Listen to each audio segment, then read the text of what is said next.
সুপ্রিয় দর্শক, আসসালামু আলাইকুম। আপনাদের সবাইকে স্বাগত জানাচ্ছি এখনকার আলোচনায়। আপনাদের সঙ্গে আছি আমি সিরাজুল ইসলাম। দর্শক, ইরান এবং আমেরিকার মধ্যে যে চুক্তির কথা ছিল সে চুক্তি এখনও সই হয়নি। ইরানের পক্ষ থেকে বলা হচ্ছে আরও সময় লাগবে, তারা পর্যালোচনা করছে।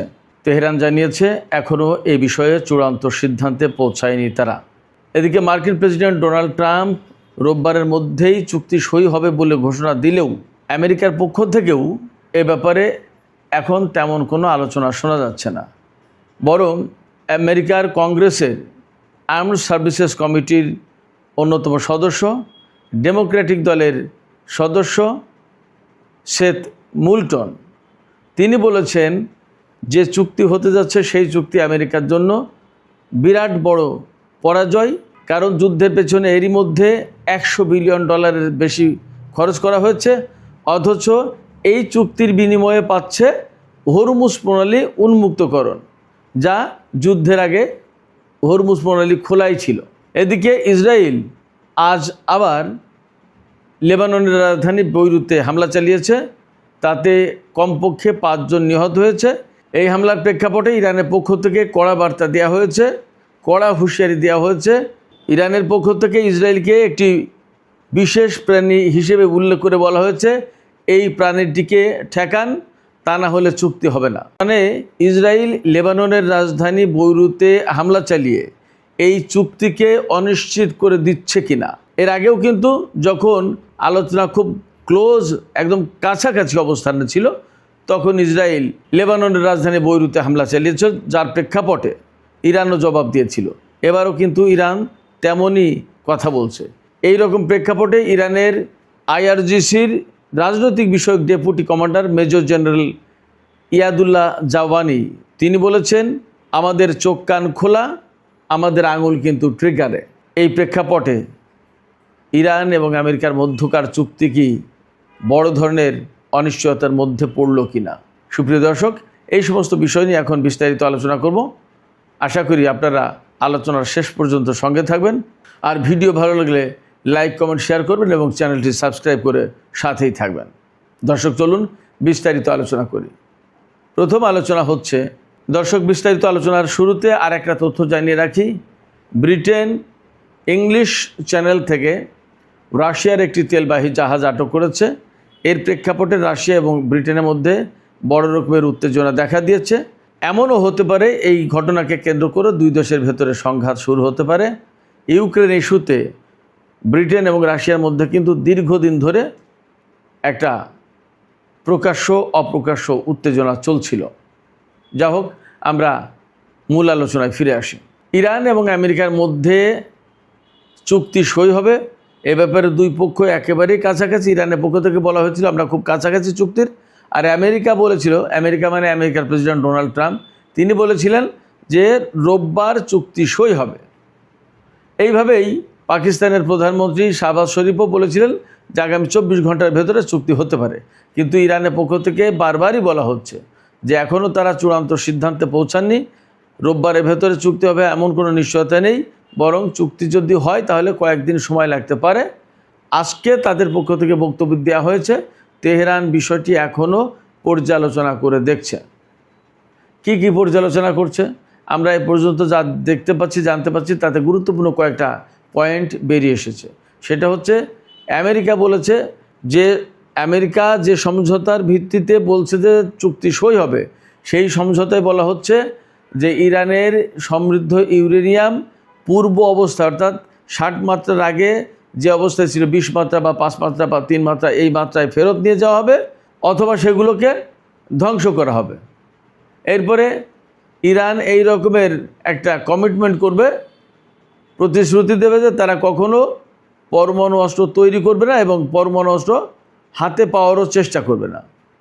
এরপরে হরমুজ প্রণালী, প্রাথমিক চুক্তির পরপরই ইরান হরমুজ প্রণালী সমস্ত বাণিজ্যিক জাহাজের জন্য খুলে দেবে এবং আমেরিকা তাদের ব্লকেট তুলে নেবে।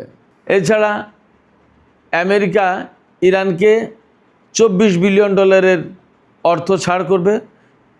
পাশাপাশি ইরানের পুনর্গঠনের জন্য যে যুদ্ধের যে সমস্ত ক্ষয়ক্ষতি হয়েছে তাতে আমেরিকা বিরাট বড় ধরনের আর্থিক ফান্ড দেবে, এরপরে ইরানের নিষেধাজ্ঞা শিথিল করবে একটা সার্টেন টাইমের জন্য, তেল বিক্রি করতে পারবে ইরান, এরকম বিভিন্ন রকমের কথাবার্তা আছে। কিন্তু এই যে পরমাণুর প্রসঙ্গ যেটা আর হরমুজ প্রণালী যেটা, হরমুজ প্রণালী কি সবার জন্য খুলে দেওয়া হবে? এই প্রশ্ন কিন্তু খুব গুরুত্বপূর্ণ প্রশ্ন, কারণ হরমুজ প্রণালী ইরানের জন্য খুব কৌশলগত বিরাট বড় অস্ত্র। আর পরমাণু কর্মসূচির ব্যাপারে যে কথা বলা হচ্ছে তা অনেকটা আমেরিকার শর্ত খানিকটা মেনে নেওয়ার মতো হয়ে যাচ্ছে।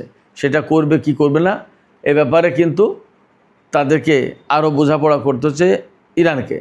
এই পাশে আমরা দুপুরের ভিডিওতে বলেছি যে এই রকমের চুক্তির দিকে যাওয়ার জন্য আব্বাস আরাকচির বিরুদ্ধে কিন্তু রাজধানী তেহরানে বিক্ষোভ হয়েছে।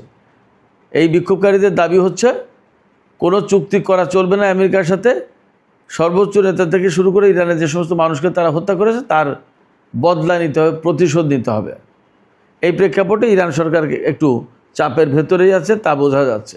এদিকে এই চুক্তির সময়ে আমেরিকা বা ইসরায়েল ইরানের বিরুদ্ধে কোনো রকমের অন্তর্ঘাতমূলক কাজ অথবা আকস্মিকভাবে হামলা বা কোনো রকমের কোনো কিছু করতে চাইলে তার কঠিন এবং দাঁত ভাঙা জবাব দেওয়া হবে বলে ইরানের আইআরজিসির রাজনৈতিক বিষয়ক deputy commander major general Yadullah Jawaani তিনি হুমকি দিয়েছেন, হুঁশিয়ারি দিয়েছেন। তিনি বলেছেন, আমেরিকা বা ইসরায়েল এই ধরনের কোনো রকমের পদক্ষেপ নিতে গেলে আমাদের চোখ কান খোলা আছে, আমরা অবশ্যই তাৎক্ষণিকভাবে তার পাল্টা জবাব দেব এবং আমাদের আঙুল ট্রিগারে রয়েছে। তিনি বলেছেন যে আমাদের চোখ কান খোলা এবং আমাদের আঙুল ট্রিগারে। শত্রুরা কোনো রকমের ভুল করলে তাদেরকে বড় রকমের খেসারত দিতে হবে। এদিকে ইসরায়েলি বাহিনী লেবাননের রাজধানী বৈরুতে হামলা চালিয়েছে। ইসরায়েলি সেনারা দাবি করেছে হিজবুল্লাহর কমান্ড সেন্টারে হামলা চালানো হয়েছে এবং তাতে এই পর্যন্ত, অর্থাৎ আমি যখন এই ভিডিওটা করছি তখন অন্তত 5 জন নিহত হয়েছে। ইসরায়েল বলছে যে হিজবুল্লাহ সেনারা রোববার অর্থাৎ আজকের সকালের দিকে ইসরায়েলি সামরিক বাহিনীর উপর যে হামলা চালিয়েছে তার জবাবে এই বৈরুতে হামলা চালিয়েছে হিজবুল্লাহর কমান্ড সেন্টারে। ইসরায়েল আরও বলেছে যে আমাদের টেরিটরিতে, আমাদের ভূখণ্ডে কেউ হামলা করে বিনা জবাবে পার পাবে না। খুবই ভালো কথা। তো ইসরায়েল যদি কারোর ভূখণ্ডে হামলা চালায় তাহলে ইসরায়েল কেন আশা করে বিনা জবাবে পার পাবে? হিজবুল্লাহ তাই তো করছে। তাহলে হিজবুল্লাহর দোষটা কোথায়? লেবাননের প্রতিরোধ যোদ্ধারা তো তাই করছে, তাহলে তাদের দোষটা কোথায়? এটাও তো একটা যুক্তি। যাই হোক, এই যে লেবাননের রাজধানী বৈরুতে হামলা, এটা কিন্তু ইরানের পক্ষ থেকে রেড লাইন ছিল। আগের দিন যখন বৈরুতে হামলা চালিয়েছিল ইসরায়েল, তখন ইরানের পক্ষ থেকে ঘোষণা দেওয়া হয়েছিল আজকের রাতের আকাশের দিকে খেয়াল রাখো। তারপরে ইসরায়েলের বিরুদ্ধে ওই দিনই হামলা চালানো হয় এবং বড় রকমের ক্ষয়ক্ষতির মুখে পড়েছে ইসরায়েল।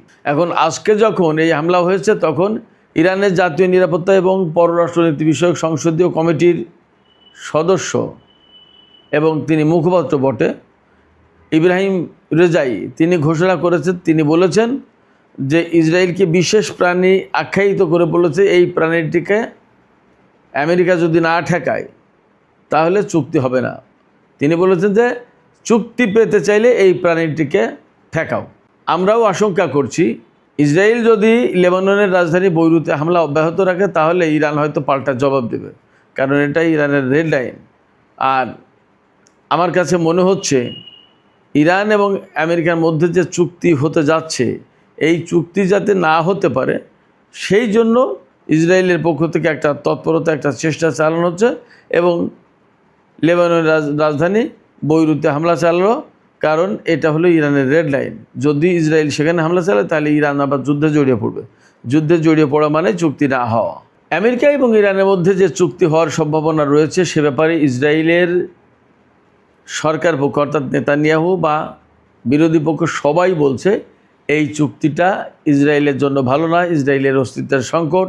ইরানের বিরুদ্ধে যে সমস্ত লক্ষ্য নিয়ে যুদ্ধ শুরু হয়েছিল তার কোনো কিছু অর্জিত হয়নি, অথচ চুক্তি হয়ে যাচ্ছে। এই চুক্তি ইরানকে আরও বেশি শক্তিশালী করবে এবং ইরানকে আরও বেপরোয়া করে তুলবে, এরকম নানান কথা বলা হচ্ছে। বাস্তবতা হচ্ছে যে আমরা দেখেছি ইসরায়েল সামান্য ছোট একটু ভূখণ্ড হওয়ার পরেও পৃথিবীর বিভিন্ন দেশের উপর সে একের পর এক হামলা চালিয়ে যায়, নানা ধরনের কর্মকাণ্ড পরিচালনা করে। সেই জায়গায় ইরান বড় ভূখণ্ড হওয়ার পরেও ইরান কিন্তু কখনো কারো বিরুদ্ধে আগেভাগে আগ্রাসন করেছে এমন কিন্তু ইতিহাস নজির পাওয়া যাচ্ছে না। তো লেবাননের রাজধানী বৈরুতে হামলার পর, ইসরায়েলের হামলার পর এই চুক্তি খানিকটা অনিশ্চিত অবস্থায় পড়েছে কথা বলা যায়। এমনকি যদি ইসরায়েল অনেক বেশি বেপরোয়া হয়ে আবার লেবাননে হামলা চালায় তাহলে ইরান এখানে কিন্তু প্রতিক্রিয়া দেখাতে পারে, এবং প্রতিক্রিয়া দেখানো মানেই হচ্ছে ইসরায়েলের বিরুদ্ধে যুদ্ধে জড়িয়ে যাওয়া। আর যদি ইসরায়েল ইরান যুদ্ধে জড়িয়ে যায় তাহলে এই চুক্তি কিন্তু অবশ্যই অনিশ্চিত হয়ে যাবে। সেক্ষেত্রে চুক্তির ভাগে কী হবে বলা কঠিন। এদিকে আমেরিকার কংগ্রেসের প্রতিনিধি পরিষদের আর্মড সার্ভিসেস কমিটির সদস্য সেথ মুলটন, তিনি ডেমোক্রেটিক দলের সদস্য, তিনি প্রশ্ন তুলেছেন যে যুদ্ধ শুরুর আগে হরমুজ প্রণালী খোলা ছিল, এখন চুক্তি করে যদি হরমুজ প্রণালী খোলা হয় তাহলে মাঝখানে যুদ্ধের পেছনে যে $100 বিলিয়ন খরচ করা হয়েছে তার কী মানে আছে, তার মূল্য কী, এবং এইটা কেন করা হলো। তিনি বলছেন এই যুদ্ধ সম্পূর্ণভাবে আমেরিকার জন্য লস এবং লস। এই যে আমেরিকানদের চাপ, ইসরায়েলের চাপ এবং ইরানের আরও কঠিনভাবে যুদ্ধের শর্তাবলী পর্যবেক্ষণ করা, এই সামগ্রিক পরিস্থিতি বিবেচনা করে মনে হচ্ছে এই চুক্তি অনেকটা অনিশ্চিত হয়ে পড়েছে।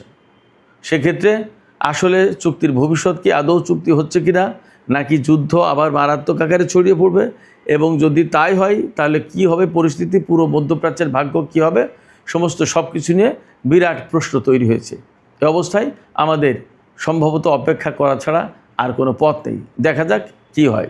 সুপ্রিয় দর্শক, এখনকার আলোচনা এখানে শেষ করতে চাইছি। যাবার আগে আপনাদের কাছে জানতে চাই, আসলে আপনারাও কি এই পরিস্থিতিতে এই চুক্তি অনিশ্চিত হয়ে গেল বলে মনে করছেন? আপনাদের কি মনে হয়? আপনাদের মতামত কমেন্টে জানাতে পারেন। আর ভিডিও ভালো লাগলে লাইক, কমেন্ট, শেয়ার করবেন এবং চ্যানেলটি সাবস্ক্রাইব করে সাথেই থাকবেন প্লিজ। আপনাদের সবাইকে অনেক অনেক ধন্যবাদ। আল্লাহ হাফেজ।